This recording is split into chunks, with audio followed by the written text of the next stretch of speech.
ଧ୍ୟାନ ଦେବ। ଆଚ୍ଛା ମା ବାବୁ ମାନଙ୍କୁ ମା ମାନଙ୍କୁ ମୁଁ ଶେଷ ଥର ପାଇଁ ମୋର ଅନୁରୋଧ ଇଏ କପା ଖାଇ ରଟ ମଟ ଦେଖେ ମୁଁ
मालो आज श्रीक्षेत्र में पूजा पाउथिबा जगतनाथ जगन्नाथ से आज काहाठार पूजा पाउछंती विद्यापति सबर राजा वंशधर विश्वावसु सबर राजा जामाता हेले विद्यापति कन्या हेले ललिता सेई सबर राजा सुताइद रानी हेले सुदादंकर सुदादंकर सुदादंकर आज विदर्भ नगर राजा सुताइद रानी मालिनी आज्ञा अनेक धन संपत्ति थिले मध्य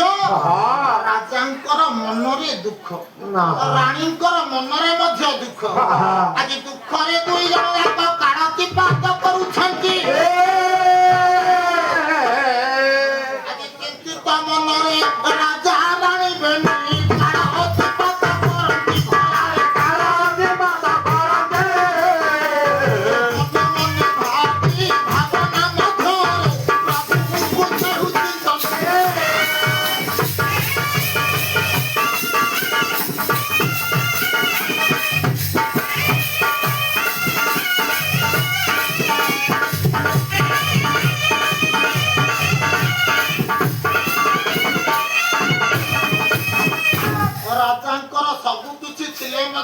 ଅଚଳାଚଳ ସମ୍ପତ୍ତି ରହିଛି, ରାଜବାଟୀ ରହିଛି, ହେଲେ ବାପାରେ ଆଜ୍ଞା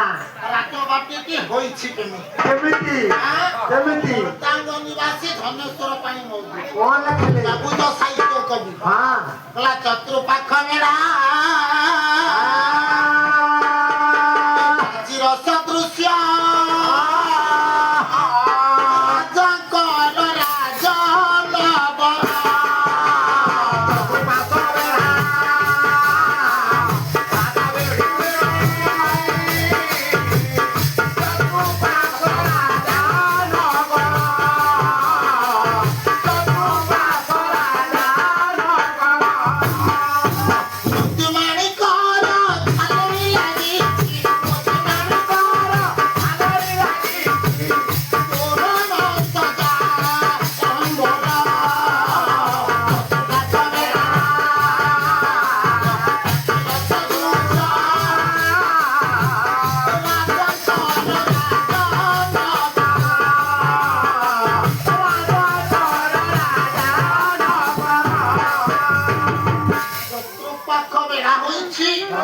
ମୋତିମାଣିଙ୍କର ଝାଲେରି ଲାଗିଛି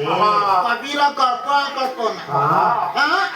ସେଇ ରାଜା ଧର୍ମପରାୟଣ ଶବର ରାଜା ସୁତାଇଦ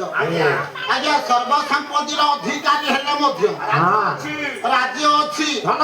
ସିଂହାସନ ଅଛି ସମ୍ପତ୍ତି ଅଛି ମୋତିମାଣିଙ୍କ ବୈଦୁଜ୍ୟ ମଧ୍ୟ କୂଳ ରହିଛି ରାଣୀ ମଧ୍ୟ ଅତ୍ୟନ୍ତ ସୁନ୍ଦରୀ ସବୁ ଥାଇ ବରଂ ଗୋଟିଏ ଗୋଟେ ଛୋଟ ଦୁଃଖ ରହିଯାଏ କଣ ଭାଇ ସେ ଦୁଃଖଟା ହେଲା କଣ ସେ ଦୁଃଖ ବାପା ଧନ ଅଛି ହେଲେ ଧନ ନାହିଁ ଜନ ନାହିଁ ଜନ ବୋଲେ ଜାଣିନୁ ଜନ ବୋଲେ ଆକାଶରେ ଦିଏ ଚନ୍ଦ୍ର ମାମୁଁ ଜନ ମାମୁଁ ତାଙ୍କର ନାଁ କି ବାବୁରେ ପ୍ରସ୍ତାବ ସିନ୍ଧୁ କାବ୍ୟ କବି ହେଲେ ଗଙ୍ଗାଧର ମେହେର ରାଜା ରାଣୀଙ୍କର ଚିନ୍ତା ରହିଛି ଗୋଟିଏ ପୁଅ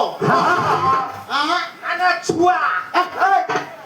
ମୁଁ କହିଲି ପୁଅ ସେ କହିଲା ଛୁଆ ତାଙ୍କର ଛୁଆ ନାହିଁ ବାପାରେ ଭାଇ ମୋର ରାମ ଭାଇ ଆସି ଆରପଟରେ ସବୁ ବର୍ଷ ଘୋଡ଼ା ନାଚ କରୁଛି ମତେ ଜଣେ ବାବୁ କହୁଥିଲେ କହିଲେ ଆପଣଙ୍କ ରାମ ବାବୁ ଏଠିକି ଆସନ୍ତୁ ହେଲେ ରାମ ବାବୁ ଆଉ ଆମେ ସେ ଯଦି ପର୍ବତ ଆମେ ହଉଛୁ ଟେଳା ଆଜ୍ଞା ଆମେ ରେଣୁ ସମାନ ସାରେ ହେଲେ କାବ୍ୟ କବିତା ଚାତୁରୀ ରଙ୍ଗ ଢଙ୍ଗ ହେଲା ରଙ୍ଗ ଢଙ୍ଗିଆକୁ ଛାଡ ସଦଗୁରୁ ପାଦେ ପଡ କୈବର୍ତ୍ତ ଗୀତାରେ ମହାପୁରୁଷ ଅଚ୍ୟୁତ ଲେଖିଲେ କୈତ ଗାଇବା ନିଜେ ଅଚ୍ୟୁତାନନ୍ଦ ମହାପୁରୁଷ କୈବର୍ତ୍ତ ଗୀତା ଲେଖିଛନ୍ତି କଣ ଲେଖିଛନ୍ତି ଆପଣ ଆଜି କଲ କଲେ ପଚାରୁଛନ୍ତି ମାନସ ବାବୁ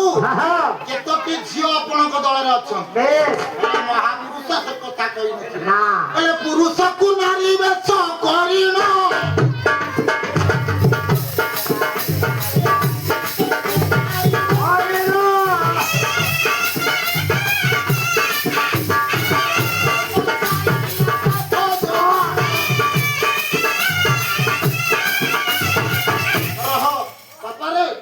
ଘୋଡ଼ା ନାଚରେ ଯୋଉ ରାଉତ ରାଉତାଣୀ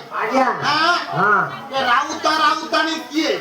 ଖାଲି ରାଉତାଣୀ କିଏ କହିଲେ ଗୋଟିଏ ରାତି କଣ 2 ରାତି ଘୋଡ଼ା ନାଚ ହବ ଆଜ୍ଞା ଜାଣିଲା ଲୋକକୁ ବାଟ ପଡିଅଛି ନ ଜାଣିଲା ଲୋକ ଅନ୍ଧ ଖାଲି କନା ରାମବାବୁ ଆସିଥିଲେ କରିଥିଲେ ସିଏ ଆସିଥିଲେ ଭଲ କଲେ ଯେତେ ଖଟିଲେ ମଧ୍ୟ ଯଦି ଆମ ମନରେ ଟିକେ ରହିଯାଇଥିବ ଶୁଣିଲା ସବୁଥିରେ ଆମେ ଗୋଟିଏ କଥା କହେ ଦର୍ଶକ ହଉଛନ୍ତି ଆମର ଭେଣେଇ ଆମେ ତାଙ୍କର ଶଳା କାହିଁକି ଶଳା ଭେଣେଇର କଥା କହିଲେ ଦର୍ଶକ ଆମ ଭେଣେଇ ଆମେ ତାଙ୍କ ଶଳା କେମିତି ଆଜି ନାଚ କରିଗଲା କାଲି ସକାଳେ ସେ ଯୋଉ ବଜାରରେ ଚାହା ଦୋକାନରେ ଯଦି ଭଲ କଲ କେମିତି ଭଲ ନାଚ ହଉଥିଲା ନା ଶଳା ଯାହା ଆଇଥିଲେ ଭଲ କଲେ ଯଦି ଖରାପ କଲେ ଶଳା କୋଉ ଆଡୁ ଆଇଥିଲେ ଖଡା କିଆ ଶଳା ଭାଇ ଶଳା ଖରାପ କଲେ ଶଳା ତେଣୁକରି ଆମେ ଦର୍ଶନ କହୁଛୁ ଭେଣେଇ ମାଲୋ ରାଜା ରାଣୀଙ୍କର ଗୋଟିଏ ଦୁଃଖ ତାଙ୍କ କୂଳରେ ସନ୍ତାନ ସନ୍ତତି ନାହିଁ ଚିନ୍ତା କରୁଛନ୍ତି ପୁଅଟିଏ ହେଲେ ଯେମିତି ଆଜି ମୋର ବାବୁ ଘର ଆଉ ତ ସାଡକୁ ଯାଉନି ସମ୍ପର୍କକୁ ଦେଖୁନି କାରଣ ମୋର ଯଜମାନ ହଁ ହଁ ଆଜ୍ଞା। ସମ୍ପର୍କ କଥା ପଛକୁ ନେଇଯିବା ଆଜ୍ଞା ସେ କଣ ହୁଅନ୍ତି କଣ ନ ହୁଅନ୍ତି ନା ତେଣୁକରି ଯେମିତି ପୁଅ ପାଇଁ ଆଜି ଆଡମ୍ବର ଚାଲିଛି ହଁ ହଁ ରାଜା ରାଣୀଙ୍କ ମନରେ ଗୋଟିଏ ପୁଅ କଣ ସମସ୍ତେ ବା ଆମେ ପୁଅ ଚିନ୍ତା କରୁଛୁ ହଁ ହଁ ଝିଅ ଚିନ୍ତା କିଏ କରୁଛି ଆହା ଝିଅ ଆଉ ମିଳୁନାହାନ୍ତି। ଆଚ୍ଛା ମା ଆପଣ ମନ୍ଦିରରେ ଗୁଆ ବସଉଛନ୍ତି ଠାକୁରଙ୍କ ମାର୍ଜନା କରୁଛନ୍ତି ପୁଅ ପାଇଁ ନା ଝିଅ ପାଇଁ ମାଉସୀ ହସୁଛନ୍ତି କିଛି କହୁନି ମୋର ଗୋଟେ ନାତି ଦରକାର। ନାତି ହୁଁ। ଆଁ? ହଁ। ପ୍ରସ୍ତାବ ସିନ୍ଧୁ କାବ୍ୟରେ ହଁ, ହଁ। ଗଙ୍ଗାଧର ମେରେ ପ୍ରମାଣ କଲେ କଣ କହିଲେ ସର୍ବରି ଦୀପକା ଚନ୍ଦ୍ର